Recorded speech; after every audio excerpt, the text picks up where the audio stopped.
आम्ही काल 1:30 घर सोडलं. ओला बुक केली आम्ही 1:25 आणि 1:30 वाजता गाडी आली. 1:30 वाजता गाडी आल्यानंतर आम्ही ओलामध्ये गेलो बसून. ओलामध्ये बसून गेल्यानंतर त्यांनी त्या ड्रायव्हरनी 2 वेळा मोबाईलवर कॉल उचलला. तो बोलल्यानंतर त्याने काय बोललं हे आम्हाला काही कळलं नाही.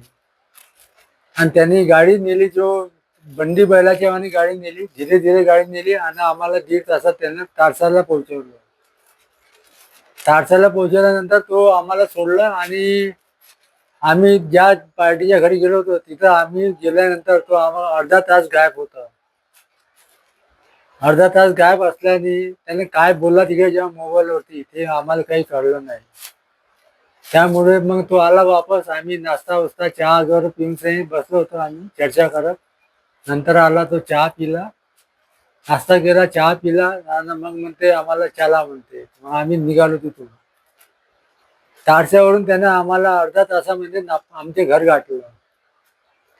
घरी येऊन उडान पुलावर आल्यानंतर मला एक शेजारच्या मुलाने मला फोन केला, तर काका तुमच्या इच्छा कुलूप तुटलेला आहे का, तुम्ही लावलं का नाही लावलं.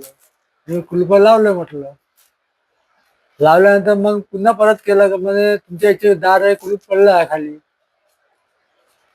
पडल्यानंतर मग पुन्हा मग मी फोन बंद केला. मग आलो घरी मी 15-10 मिनिटामध्ये तिथून उडान पुलावरून येऊन पाहिलं तर इथं 30-40 लोकांचा मजमा होता. मजमा झाल्यानंतर मग आम्ही गेटचे कुलूप उघडला. गेटच्या कुलूपाला काही हात नाही लावला.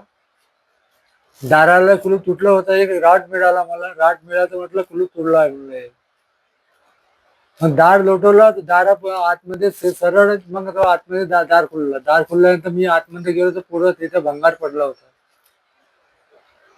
त्याच्यामध्ये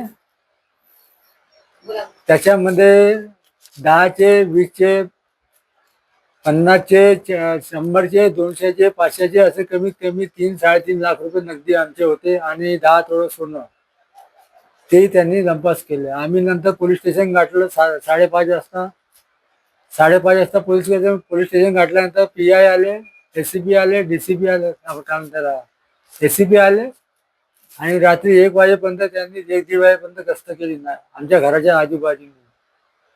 कॅमेरा चेक केला, कॅमेरामध्ये ते चोर आढळले. आता त्यांच्या समोर तपास सुरू आहे.